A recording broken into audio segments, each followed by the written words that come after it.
जो piston engine आप देख रहे हो, इसमें एक खास बात है। इसको चलने के लिए पेट्रोल, डीजल, इलेक्ट्रिसिटी इनमें से किसी भी चीज की जरूरत नहीं है। तो क्या हम इसे फिर एक फ्री एनर्जी इंजन कह सकते हैं? ऐसा नहीं है, क्योंकि साइंस के अकॉर्डिंग फ्री कुछ भी नहीं होता है। हो सकता है इस इंजन की वर्किंग को समझते हुए आपको बहुत कुछ फ्री एनर्जी जनरेटर का जो लोग कंसेप्ट देते हैं वह चीज भी समझ में आ जाए अच्छे से।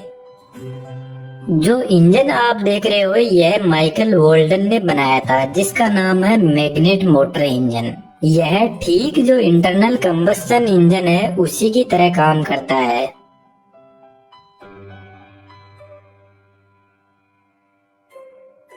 फर्क इसमें बस इतना सा है कि यहाँ पर जो 4 पिस्टन लगे हुए हैं यह 4 परमानेंट मैग्नेट है। इनके ऊपर और 4 परमानेंट मैग्नेट लगी हुई है जिनको स्टेटर मैग्नेट बोलते हैं। जो मोटर होती है जनरली उनमें स्टेटर स्टेशनरी पार्ट होता है, लेकिन इस इंजन में स्टेटर मैग्नेट रोटेट करती है और स्टेटर मैग्नेट जुड़ी रहती है एक बेल्ट के थ्रू क्रैंकशाफ्ट से।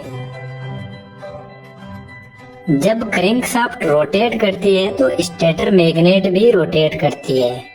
लेकिन कमाल की बात है कि क्रैंकशाफ्ट को रोटेट करने के लिए पावर भी स्टेटर मैग्नेट के थ्रू ही मिलती है। इसको समझना बड़ा ही इंटरेस्टिंग होगा। इस मैग्नेट मोटर इंजन में मैग्नेट की बेसिक प्रॉपर्टीज, अट्रैक्शन और रिपल्शन को काम में लिया गया है। यहाँ पर आपके लिए एक क्वेश्चन है, मैग्नेट की कौन सी प्रॉपर्टी से हमें पता चलता है कि यह मैग्नेट ही है, अट्रैक्शन या रिपल्शन?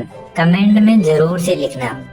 सबसे पहले स्टार्टिंग पिस्टन की तरफ देखते हैं। यहाँ पर जो स्टेटर मैग्नेट है उसकी पोजीशन वर्टिकल डायरेक्शन में है, जिसकी वजह से यह मैग्नेट पिस्टन पर ना ही तो कोई अट्रैक्शन फोर्स लगा रही है और ना ही कोई रिपल्शन फोर्स लगा रही है।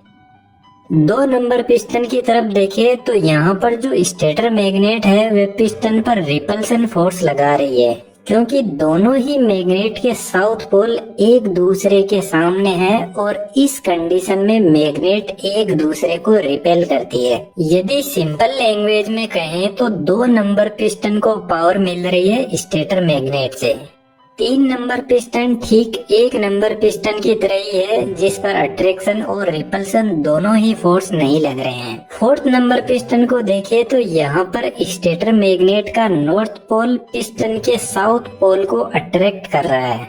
इसका मतलब है पिस्टन नंबर 4 को भी पावर मिल रही है स्टेटर मैग्नेट से। यदि ओवरऑल चारों पिस्टन को देखें तो 2 पिस्टन ऐसे हैं जिनको स्टेटर मैग्नेट से पावर मिल रही है। यदि स्टेटर मैग्नेट को 90 डिग्री पर और रोटेट करे तो अब की बार इन 2 पिस्टन को पावर मिल रही है। पिस्टन अपने इस लीनियर मोशन को क्रैंकशाफ्ट तक पहुंचाते हैं और क्रैंकशाफ्ट पिस्टन के लीनियर मोशन को रोटेशनल मोशन में बदल देती है। जो 4 सिलेंडर इंटरनल कंबस्शन इंजन होता है वह 4 स्ट्रोक इंजन होता है और चारों सिलेंडर में से एक ही सिलेंडर में पावर स्ट्रोक अवेलेबल रहता है एनी टाइम।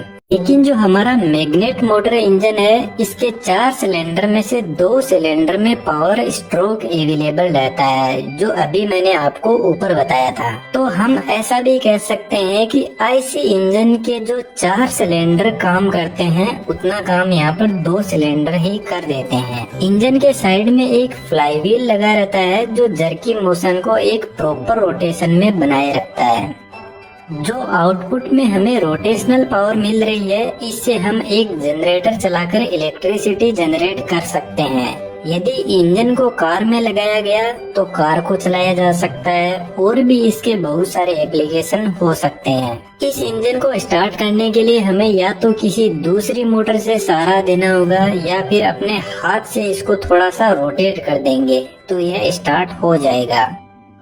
और रोकने के लिए या तो हमें स्टेटर मैग्नेट को अलग करना होगा या फिर स्टेटर मैग्नेट के रोटेशन को रोकना होगा।